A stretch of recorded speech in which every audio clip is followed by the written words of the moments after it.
Hey y'all, it's your favorite Canadian amateur YouTube artist with under 4,000 subscribers.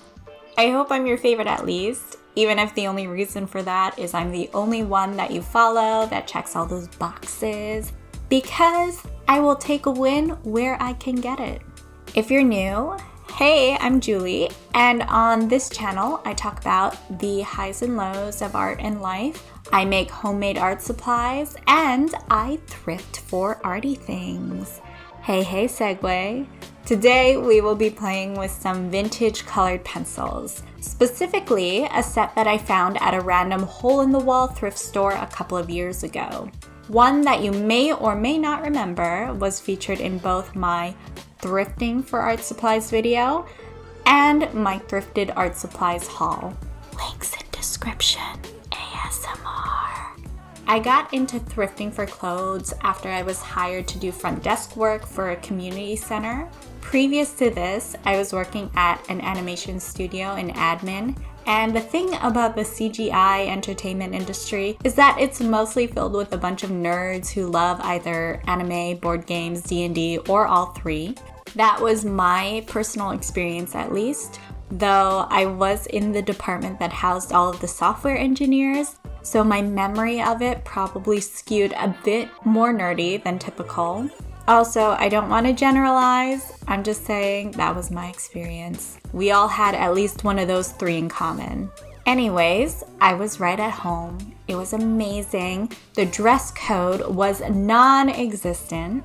There was literally someone who came to work in their pajamas. So, with my collection of cartoon-themed graphic tees and unkempt hair, I fit right in.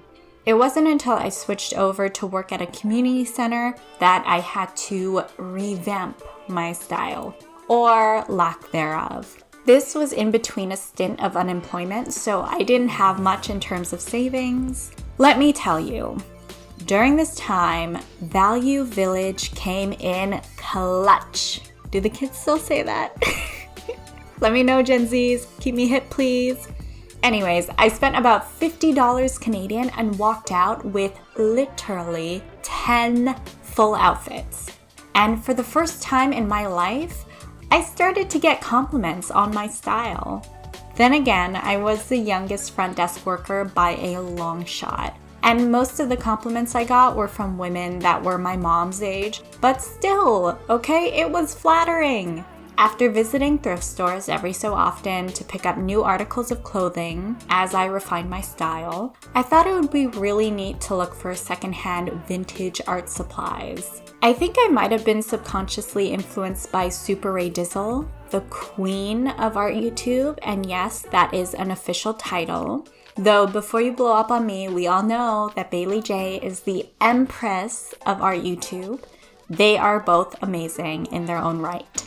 Speaking of which, who are your favorite art YouTubers? Because I would love to discover more channels. I'm always looking for something to watch. So let me know in the comments, or if you have your own YouTube art channel, let me know down below and I will swing by and check you out. Anyways, Miss Ray Dizzle has a few videos on testing super old art supplies, and those are some of my favorite videos of hers. I just find them so fascinating. Especially hearing the history of an old art supply, it really is so interesting. So I'm sure she influenced this idea of thrifting for arty things. And now it's a pretty significant part of my shopping rotation, which, seeing as I'm currently unemployed, consists of grocery shopping and only the odd thrift store visit. PRANG, which you've probably heard of, is an American art company that was founded in 1882 by Louis PRANG. Louis was a pioneer in both color printing and color theory. He invented the, quote, artist's color wheel, unquote, also known as the PRANG color wheel. The PRANG color wheel places yellow at the top center of the wheel, violet at the bottom center, blue on the right, and red on the left. So I'm sure we are all familiar with this color wheel or variations of it. According to the history section of the PRANG website, quote, PRANG's true passion was advocating for art in education. So much so that he was instrumental in bringing art education to the American classroom. Unable to find art products in the US that met his quality and safety standards, Louis Prang also developed his own non-toxic formulas, which eventually led him to create a full line of high-quality, child-safe art products, unquote. The website also mentions that Louis Prang strived to create products that were high quality, since at the time, child-safe was associated with low-quality art products. As it stands, the company PRANG sells a variety of art products including paper, paints and watercolors, art markers, crayons, colored pencils, chalk, modeling clay, and charcoal pencils. I will say that my experience with PRANG watercolors has been amazing, and I'm not the only one who will vouch for them. Going off of those watercolors alone, I'd say the company did a damn good job at combining affordability with quality. They are, in my opinion, the best cheap watercolors out there. And I'm talking like Crayola pricing for some beautiful paints. Anyways, PRANG was acquired by the Dixon Ticonderoga Company. I have trouble saying that, so I'm just going to shorten it to the Dixon Company, which was consequently acquired by the FILA Group in 2005. The FILA Group is an international art product supplier headquartered in Italy. This parent company also acquired brands such as Canson, Princeton Artist Brush, Arches, Daler Rowney, and a few other well-known art supply companies. Okay, I did not expect to go down such a big rabbit hole just trying to research PRANG up until the point that the colored pencils featured in this video were made. It's hard to find a timeline of when everything happened. For example, the PRANG website says that the company was founded in 1882, whereas the Dixon website claims that, quote, Louis Prang founded the Tabor Prang Art Company in 1895, unquote. Strange, isn't it? There's just a lot of information to filter through, but not enough of the information I'm actually looking for. Okay, I'm sorry. My budgies are singing away in their cage. I covered them with a blanket, but you could still kind of hear them. They're just chatting. I hope it's not distracting. Some of the sources that I've come across are a bit questionable too, so if you happen to have any insight at all into these companies, please share them in the comments. These PRANG colored pencils are advertised as artist quality. They are pre-sharpened, made from sustained yield wood, and have a 3.3 millimeter thick core. They are promoted as having bright pigments that are blendable with soft cores. This hasn't changed much according to the PRANG website. The current iteration of their colored pencils advertise nearly identical qualities. Okay, I'm gonna move these birds into my washroom. I'll be right back. The differences are, the ones that I have here are made in Mexico. The colored pencils shown on the website are made in China. Also, the current version is not advertised as artist quality. Now, how old are these colored pencils exactly? Oh my goodness, that is the golden question. There's no master archive of vintage art supplies out there, so to find out when something was made, step one is to do a photo search and see if someone else has done the work to figure out its year. If you're not able to find a date through that method, then you have to search for other clues. In the case of these colored pencils, the Dixon logo is displayed on the side, which tells me that these were made after Dixon acquired PRANG. Since I couldn't find the date that this acquisition occurred, I couldn't use this information to date them.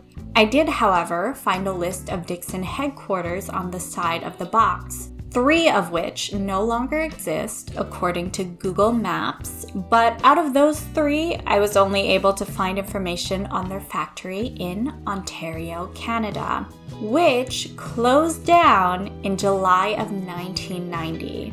So that places the colored pencils that you see here in 1990 at the latest. Hence, they are at least 33 years old. I've sent a few emails out to find out more information, but I'm not gonna hold my breath. If I have any updates for you, I will leave them in the comments down below. Okay, let's step away from the amateur, non-consequential sleuth experience and talk about the art. This is a direct copy of a photo taken by the incredible photographer, Laura Murray. I'll link her portfolio down below. Her photos are so bold and edgy and very colorful. Definitely the kind of work that evokes inspiration. I decided to replicate this photo of Shin Ramyun. I was in the mood to draw and color in some kind of food item, so why not some Korean noodles? I just love the colors and composition of this photo, and I thought it would be the perfect reference to test out these colored pencils, since I spent some time living in South Korea, like I've talked about in previous videos, linked below. It was a fitting choice, if I do say so myself. Shin Ramyun is the ramen of Korea. Even here in Canada, it's a really popular brand, and they are pretty good. Though my instant noodle of choice are shrimp-flavored mama noodles, but hey, that's just me. A fun fact is that some Koreans enjoy adding a bit of cheese to their Shin Ramyun. I've tried this once, and it was kind of revolutionary. Give it a try. I know it sounds a bit strange, but we all know that cheese makes everything better. Back to the art piece. I had high hopes for these colored pencils. With their thick cores, they really look and feel like they're high-quality pencils. They're also very smooth on paper. The selection of colors is what you'd expect from a 24-pack too. Now, maybe if I went into this with lower expectations, I'd be pleasantly surprised and impressed. But because they're advertised as being artist quality and having, quote, thick, smooth cores, unquote, I was expecting a deliciously soft pencil similar to Prismacolor Scholars. Not quite premier level, but something that felt buttery smooth. While the colors do transfer onto paper smoothly, after working with professional colored pencils, these definitely feel student grade. I had to layer the colors a few times to get full coverage, and even then I ended up varnishing the pigment onto the paper to get a smoother finish using my Prismacolor Premier colorless blender. In addition, on the back of the box, these pencils are advertised as having, quote, brilliant pigments for deep, rich colors, unquote. Don't get me wrong, the colors are very beautiful, but I found it difficult to achieve a range in values. While I'm really happy with the finished drawing, it was a bit of a struggle to achieve some sense of depth. Then again, I don't work with colored pencils often, and when I do, I have about 150 Prismacolor Premiers to rely on, rather than only 24 of these PRANG colored pencils. So maybe this limited value range is common in your typical 24-piece set. Finally, if my amateur sleuthing was accurate, these are older than me.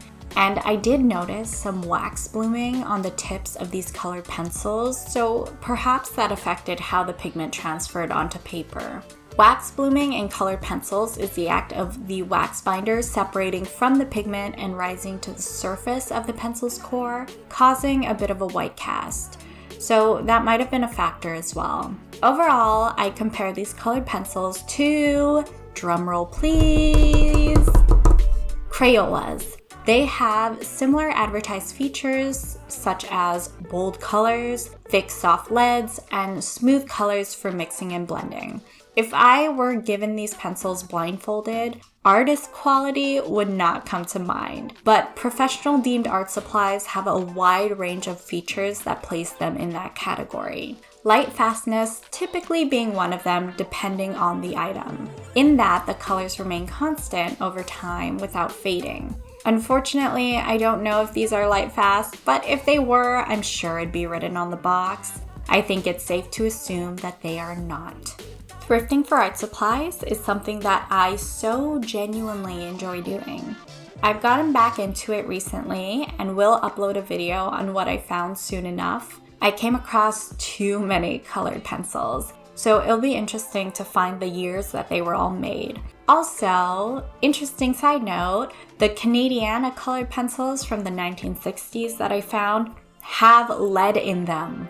I did not realize this until I showed my brother my collection recently, and he pointed to the capital letters at the front of the package, and it says, quote, lead colored pencils, unquote. Luckily, I only swatched one of these out. I did not actually create an art piece with them, and I will not. Not without the proper protection, at least. Maybe when the summer rolls around, I'll find a spot outside, put a mask and gloves on, and play around with them, but I definitely need to make sure that I'm being completely safe before taking on something like that.